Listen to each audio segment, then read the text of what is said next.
Well, Mercedes says they're going to send a Sprinter cargo van. I've never driven one of those before. With a large diesel engine. Let's look at the price sheet. A Sprinter 2500 cargo van, 170 inches. Isn't that kind of big and long? Starting at 48 grand, but about 10 grand worth of options here. Lots and lots of options, over 2 dozen. And the pricing of these is interesting. Everything from $91 to $36, $669 for a fuel-fired heater booster, 17,000 BTU. Where are we going? To the Arctic?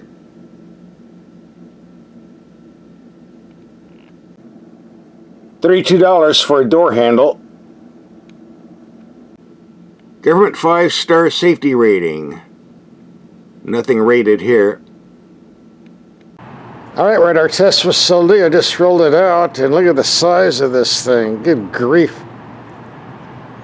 I'm not going to be able to take it home and fit it in my garage, or my yard, or my driveway. What a monster. And here's another view. Shipped it all the way from Georgia, just for us. They do make vans with windows, but this is the cargo version, so you don't need windows. People just look in and see what to steal. And yeah, we got a side door. And yes, you can actually stand up in here. Would make a great camper. A nice solid rubber floor. According to the Mercedes-Benz notes, this van is capable of towing from 3,953 pounds to 7,484 pounds. I like those exact numbers. So 7,484 is okay, but 7,485 is overdoing it, right? Sure. Well, there's a tow hitch. And this particular one, 2,500, is rated at 5,000 pounds. And the highest spec load for cubic feet in storage was 553 on the sheet I read. I guess that's what this is. If you're buying a 2022 model, you have 3 choices. A 2-liter, 181 horsepower gasoline engine, 258 pounds-feet of torque with a 9-speed automatic. Or 4-cylinder diesel, 161 horsepower, 325 torque rating with a 7-speed automatic. Or this one, a turbo V6, 188 horsepower, 325 pounds-feet of torque and a 7-speed automatic. For 2023, the V6 is gone, and all transmissions will be 9-speed. And supposedly they'll all come standard with all-wheel drive. At least those that do get it will have a totally new system. And I have no idea what this is, or what goes down there.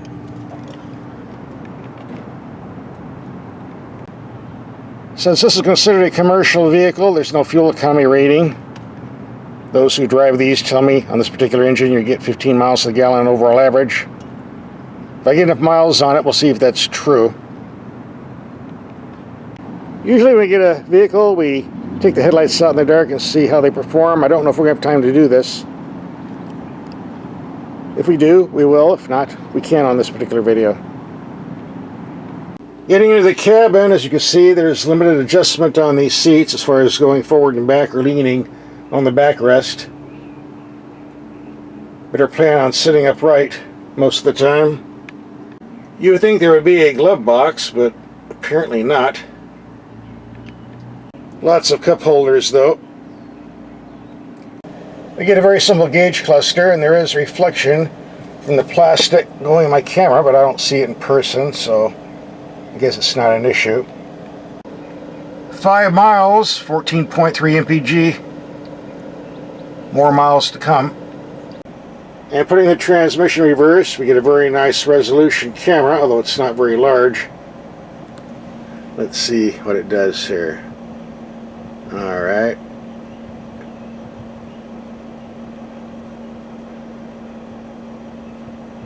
Lots of choices, that's good. You don't want to back into a Rolls Royce in the parking lot.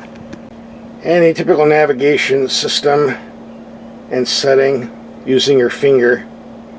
If you don't know how to use your finger, you'll never figure it out.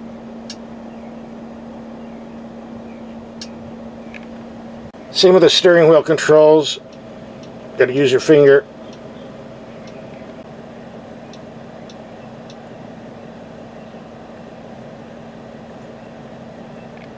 I tell you, I'm sitting very, very high, looking down at all the peasants in my Mercedes-Benz. Driving this takes some getting used to. Now I'm sorry, can you say that again, please? What? I'm not talking to you, car. But I can't help you with that right now. I didn't turn on any system. Okay, let's start over.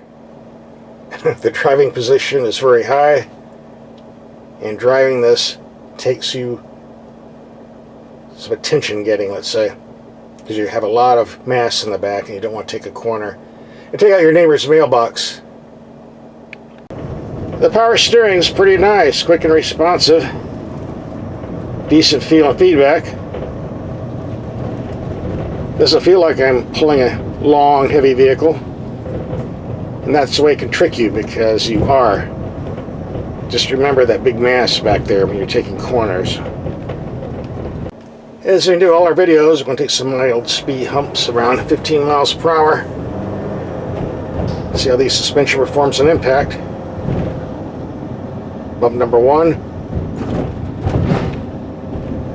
Bump number 2. Pretty comfortable. There's some hop in the rear, of course, because we have an empty bed. I'm sure it'd be smoother if we had a load. Bump number 3. And the giant nasty one. Huh, not much difference. I'm still trying to figure out why we have a rear view mirror. What am I supposed to be looking at? We're going to take a long trip up to the mountains. Some of it on dirt roads, so should be interesting. Be a nicer trip if I had four-wheel drive, especially since it's going to snow, but we'll just take our chances. And at 65 miles per hour, this diesel's pulling around 2,200 RPM. For those who care about things like that. This is pretty comfortable to drive on the highway, but there's a lot of bouncing around, mainly because we have an empty bed in the back. Keeps you awake. I've driven every type of car, truck, and SUV on the planet, but honestly, I've never driven an industrial cargo van like this before. Never. For two reasons. First, I didn't really have an opportunity. Secondly, I didn't want to. This is a first for me. A very interesting experience. And one of the first things I'm figuring out is you want to keep the speed limit or under in this monster. Going any quicker and doing a panic stop, makes me kind of nervous, especially if you had about 5,000 pounds of cargo in the back. Hey, what could go wrong, right? I'm getting a lot of thumbs up signals from people driving vans. I guess they know what it is. Must be a tight fan club. This diesel has lots of torque on the bottom in RPM and does a pretty good job of huffing and puffing up steep hills. Of course, we're not pulling a load, but nevertheless,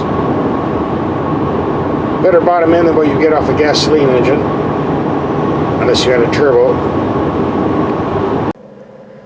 45 highway miles, climbing around 3,000 feet in elevation. 18.7 mpg, far better than the 15 I was told we'd be getting. But we're not done yet. We're going to be climbing this dirt road. It's around 6,000 feet. Going to our cabin, so let's do it. Well, we did pretty good on the speed bumps, but these are a little more vicious. We're going to have to take this slow.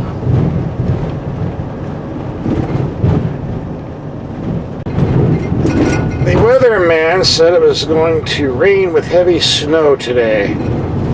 And as usual, they're wrong, fortunately, for me. And these are the people that predict global warming. Yeah. Can't even predict the weather for the next day. We got paddle shifters on the steering wheel to choose gears manually. And on a road like this, it works out fine. Just lock it in third gear. So we have the transmission going up and down, shifting all the time. With this diesel engine, you really don't need to do all that shifting. Just lock it in gear and go. So we got a Christmas tree.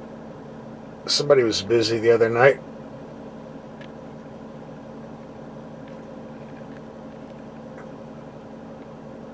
The Christmas is over. This is New Year's Eve. Another Christmas tree. Somebody's been busy. Hey, let's see. No guardrails, slippery mud, and two-wheel drive. What could go wrong? That's a long drop. If I slide over the edge and crash and die, maybe I'll get 1 million views on this video. That'd be a bonus. Well, we made it. Look at this mud. This should be interesting.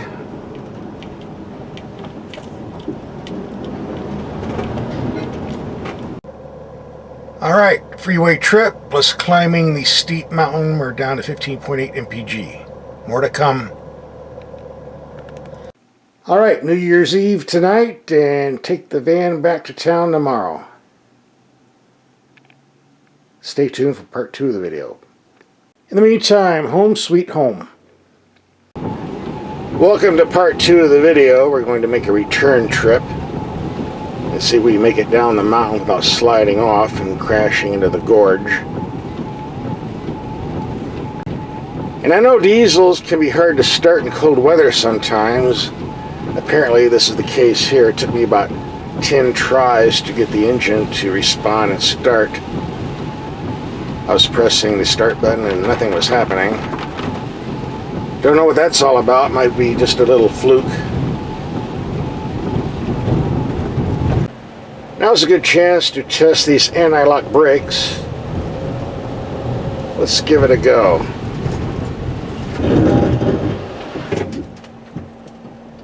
Wow, pretty good. Impressive.